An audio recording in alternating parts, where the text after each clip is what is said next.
the Deep Dive podcast with Emily and Giuseppe. Welcome to this deep dive.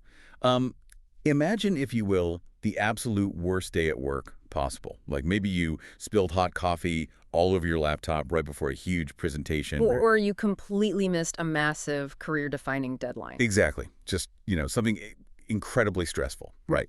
Now, I want you to scale that way, way up. Does your absolute worst day involve surviving 2 sinking ships and getting captured by an enemy submarine, all within a span of 24 hours? I mean, I think it's pretty safe to assume that for anyone listening right now, that specific scenario is fairly outside the realm of a typical Tuesday. I certainly hope so. And that extreme scenario is exactly why we are plunging into this custom-tailored deep dive today. We're exploring the absolutely incredible true story of Archie Gibbs, a merchant seaman in World War II. And we are looking at this through a highly unique, three-dimensional lens. We have a great stack of sources for this. We do. Our primary source is a brilliant 1998 naval history article titled Unsinkable Archie Gibbs by Captain James E. Wise, Jr. But we're pairing that with actual translated U-boat war diaries straight from the German Naval Archives. Which is amazing to have. Right. Alongside historical United States naval intelligence reports. So we get to cross-reference the American naval perspective with the clinical, real-time diaries of the German commanders who actually captured him. But the true core of our deep dive today is examining the unimaginable mental stress that Archie Gibbs endured over 4 days while physically trapped inside an enemy U-boat.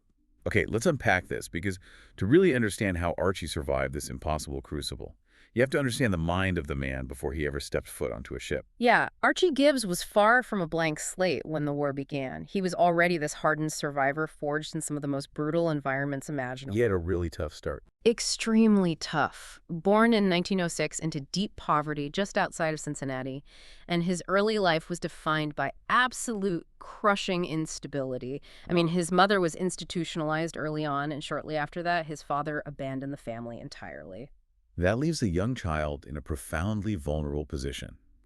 I know from the sources they eventually ended up in Texas, but what did that day-to-day survival actually look like for him? It was incredibly bleak. He and his sister were living in a literal shack in Dennis, Texas. And by the time Gibbs was 10 years old, the Salvation Army stepped in and took his sister away. Wow. Just torn apart. Exactly. And Archie, meanwhile, was put on a train and sent to a reform school in Gatesville, Texas, where he spent 4 grueling years. A 1910s Texas juvenile facility. That is not a gentle place. Not at all. For a 10-year-old to survive that, they have to develop an incredibly thick emotional callus.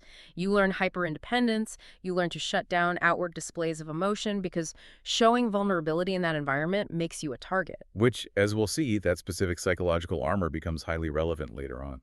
Absolutely. And he didn't get much of a reprieve after that either. He's released at age 14 and immediately turns to the life of a hobo. He's hopping freight trains, drifting across the American landscape. Just constantly moving. Right. It paints a picture of a kid who is constantly adapting to hostile environments. And that drifting leads to a fateful moment at age 19. He is literally sitting flat broke on a lumber pile on the Embarcadero in San Francisco. A couple of sailors walk by, ask if he wants to ship out, and he signs on without a second thought. Just like that. Just like that. So by the time we get to May 1942, Archie Gibbs has been at sea for quite a while. To understand what he sailed into, we have to look at the strategic reality of Operation Drumbeat, or Paukenschlag. The U-boat commanders called it the happy time, right? They did, and for good reason. The eastern seaboard was essentially an unprotected hunting ground. The interlocking coastal defense strategies hadn't been fully implemented yet, and ships were literally silhouetted against the bright lights of the coastal cities. Which means these merchant marines are sailing in ships with combustible cargo through waters completely swamped with apex predators. They had no convoy system, poor radar, and they knew enemy submarines were operating with near impunity. It was terrifying. Which brings us to June 14th, 1942. Archie Gibbs is serving on the SS Scottsburg. Tell us about the tactical situation of this specific ship, because this wasn't just a standard supply run. Not at all. The Scottsburg was a floating powder keg. It was loaded with 7 medium bombers, 5 tanks, a massive amount of ammunition, and heavy railroad rails. Yeah. A single spark in the wrong hold would be catastrophic. And on that day, they sailed right into the crosshairs of the U-61. That was commanded by Albrecht Achilles, who was one of Germany's most lethal and seasoned submarine commanders. The strike is devastating. When the torpedoes hit, Gibbs later described the visceral sound of the impact as being akin to a million depth charges detonating at once.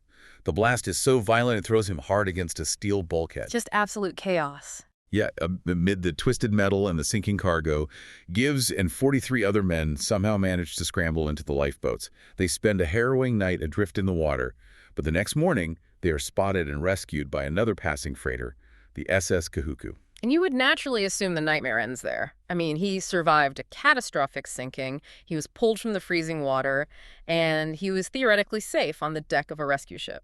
But the Atlantic in 1942 offered zero guarantees. That very same night, the rescue ship, the Kahuku, is torpedoed by an entirely different submarine. 2 sinkings in one day. Unbelievable. This time, it's the U-126, commanded by Captain Lieutenant Ernst Bauer. The sources describe the absolute bedlam of this second strike. Lifeboats are being frantically released while the ship is still moving forward through the water. Gibbs tries to slide down a rope to a towed lifeboat, but he misses it. Oh, no. Yeah, the boat sweeps past him into the dark. Leaving him completely alone in the pitch-black ocean, he is treading freezing water, smelling a nauseating mix of diesel fuel and the blood of his fellow sailors. And he has nothing with him, right? Almost nothing. All he has is a rubber duffel bag strapped around his neck containing some clothes, his ID card, and a flashlight. He is essentially waiting to die. Until he feels a massive shadow looming up from the depths directly beneath his feet. The U-126 surfaces right under him. He is scooped out of the water onto the steel deck of the enemy submarine. Now, how did the German commander document this moment? This is where those naval archives provide such a chilling, clinical perspective. Commander Ernst Bauer documented this exact moment in his war diary. We have his exact translation. He wrote, "One survivor fished in order to get his testimony." That is so cold. He wasn't viewed as a human being to be saved. He was harvested from the water purely as an intelligence asset. What's fascinating here is the profound psychological shock that occurs the moment he is pulled onto that submarine deck. Gibbs is dripping wet, freezing cold, and shaking violently from adrenaline and exposure. But they don't take him below deck immediately. No. They force him to stand there exposed to the cold wind for an entire hour while they systematically destroy the Kahuku, the very ship that had just saved his life that morning. He is forced to stand shoulder to shoulder with the men who are using the deck gun, the anti-aircraft gun, and finally 2 more torpedoes to obliterate his rescuers. The sensory experience of that must have been overwhelming. The deafening boom of the deck gun, the smell of cordite, the flashes of light illuminating the sinking ship. The cognitive dissonance is staggering. He is physically safe from drowning, standing on a solid steel deck, but he is completely helpless, watching the people who saved him get slaughtered. It strips away all of his agency. And when the guns finally fall silent, he is hauled down through the hatch into the claustrophobic control room for interrogation by an English-speaking lieutenant. And this is where we see that street-smart kid from the San Francisco lumber piles really come out. Yes. Gibbs instinctively employs a brilliantly dark survival tactic. He plays dumb. When the lieutenant barks at him, demanding to know what cargo the Kahuku was carrying, Gibbs just looks at him and says, "Don't know. Think it was water." Looking an armed enemy interrogator in the eye and claiming a massive freighter was transporting water is an incredible display of nerve. It really is. It's an early form of what we might now call the gray rock method. He gives them tiny breadcrumbs of truth, so he doesn't seem entirely uncooperative. He admits the Scottsburg was carrying airplanes and railroad rails. But the second the lieutenant presses him for strategic information, like asking why the Scottsburg didn't put into Curacao for fuel, Gibbs shuts down completely. He aggressively minimizes his value as a military asset. Exactly, to ensure they don't view him as a threat. Or worse, someone worth torturing for operational intelligence. That calculated performance gets him through the interrogation, moving him into day 2. They toss him into the forward torpedo room to sleep. I want to emphasize the intense claustrophobia of this environment to you listening. Gibbs is sleeping on the hard metal floor plates. The air is heavily humid, thick with the stench of unwashed bodies, diesel fumes, and the sharp, burning smell of battery acid. And in the middle of this mechanical oppression, a severe social minefield presents itself. A German officer walks into this cramped torpedo room carrying a bottle of French brandy. Okay. He starts pouring drinks to toast the crew's recent victories. Those victories, of course, are the sinkings of Gibbs's 2 ships. The very men who just killed his crewmates hand him a cup of brandy and expect him to drink with them. Talk about an agonizing psychological trap. If he refuses the drink, He risks angering his captors, who have absolute power over his life. But accepting it feels like an unforgivable betrayal of the men floating dead in the water directly above them. So he has to make a choice. Right. He makes a calculated choice. He takes the physical action required to survive and accepts the cup. But the historical sources note that internally, silently, he dedicates the toast to his dead shipmates. It's a quiet, private act of defiance. It allows him to maintain his core identity when his physical reality is completely out of his control. And his physical reality was deteriorating rapidly by that point anyway. While he was floating in the ocean, Gibbs had swallowed a dangerous amount of heavy ship oil and salt water. Yeah, that takes a toll. A huge toll. By breakfast on day 2, his body is failing him. The crew hands him a plate of potatoes and black bread. Now, due to wartime rationing in Germany, the bread is thickly coated in schmaltz, which is pure lard and heavily salted. Oh, man. He has to wash this heavily salted lard down with a cup of bitter synthetic coffee. The bodily rejection is immediate. He begins vomiting, losing what little physical control he had left. A petty officer actually has to bring him tablets just to settle his stomach. It adds this humiliating layer of physical helplessness to an already unbearable mental strain. It's just horrible. The hours bleed together in the dark, damp belly of the sub, smelling of diesel and sickness. But here's where it gets really interesting, because on day 3, June 17th, that slow, grinding misery is violently interrupted by sheer, frantic panic. A low-flying plane spots the U-boat on the surface and drops bombs. The explosions aggressively rock the submarine. And the timing is an absolute nightmare. The crew was in the middle of forcing a heavy, awkward resupply torpedo down through the open deck hatch. They physically cannot submerge until that hatch is sealed and the torpedo is stuck. It's absolute bedlam. Men are screaming, violently shoving this massive weapon, while bomber planes circle overhead preparing for another pass. They finally wrench it clear, slam the hatch shut, and the commander orders an emergency crash dive straight to the ocean floor. They hit the bottom and kill the engines completely to maintain acoustic silence. Gibbs is now sitting in absolute pitch-black sensory deprivation. All he can hear are the muffled, terrifying thuds of distant depth charges attempting to crush the hull. Because the engines are off, the air circulation stops, and the oxygen inside the sub begins to rapidly deteriorate. The crew has to break out chemical potash filters, potassium carbonate, just to scrub the carbon dioxide from the air. What does breathing through those filters actually feel like in that confined space? It's deeply uncomfortable. The chemical reaction generates heat, raising the temperature in an already sweltering, unventilated steel tube. Condensation is dripping from the bulkheads, and the filtered air leaves a harsh metallic taste in the back of your throat.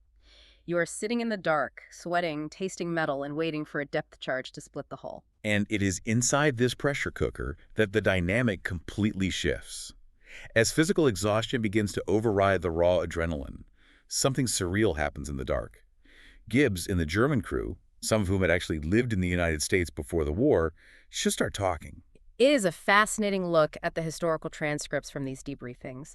You have two sides completely entrenched in their own wartime media narratives. Now, we need to be very explicit here for you listening. We are objectively reporting the source material exactly as it occurred in the historical record, without taking any political sides whatsoever. Absolutely. The historical record shows the Germans were absolutely convinced, based on what their newspapers had told them, that the United States had declared war on Germany first. And Gibbs is sitting there in the dark, pushing back with the reality of Pearl Harbor.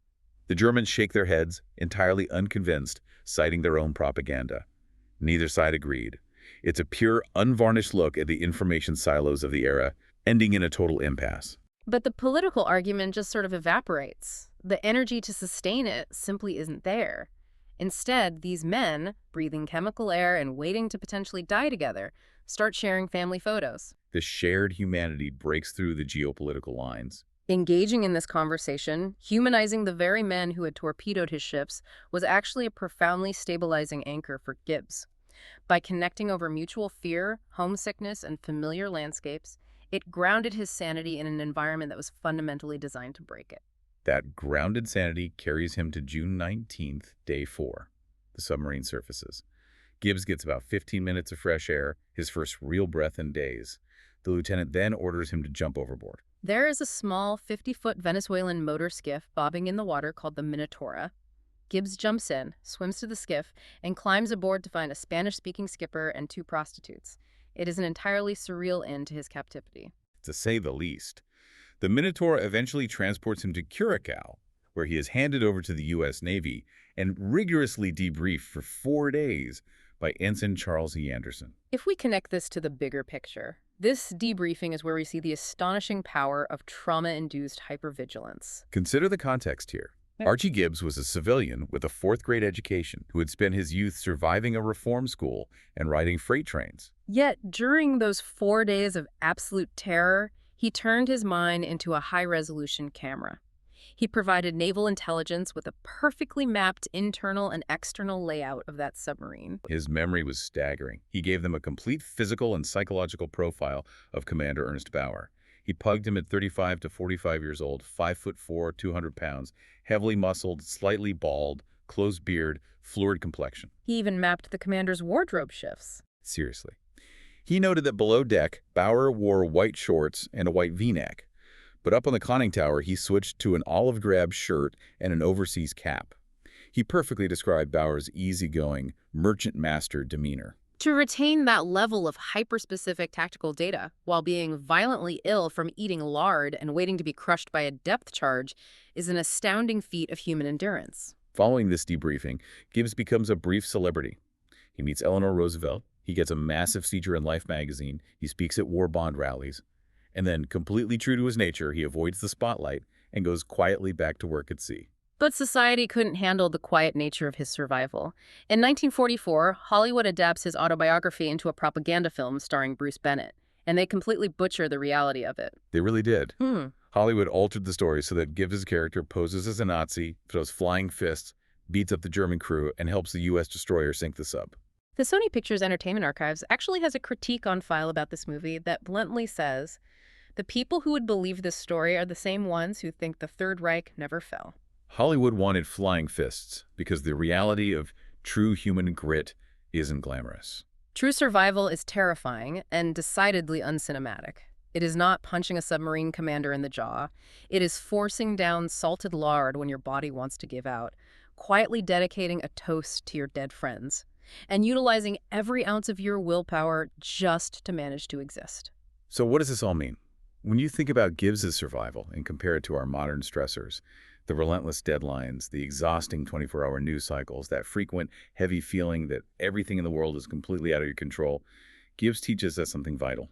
Endurance isn't always about physically dominating your environment or throwing punches. Sometimes, endurance is simply outlasting the storm by paying deep, unwavering attention and refusing to lose your core self in the process. He survived by maintaining his presence of mind. He didn't disassociate or check out. He hyper-focused on the granular reality around him, turning his mind into an instrument of observation. Which leaves you with a final thought for today, something that builds on Archie's story but points directly at our lives right now. If Archie Gibbs survived extreme trauma through pure, hyper-focused observation of his immediate physical reality, what does that mean for us today in a world where our very first instinct during moments of stress or even mild boredom is to completely distract ourselves with digital screens? Are we actively training away the very mental muscles of observation and presence that are required to endure our own worst moments? That raises an important question about how we condition our minds, and it is absolutely worth reflecting on. It really is. Thank you so much for joining us on this deep dive. Take care of yourselves, and we will catch you next time.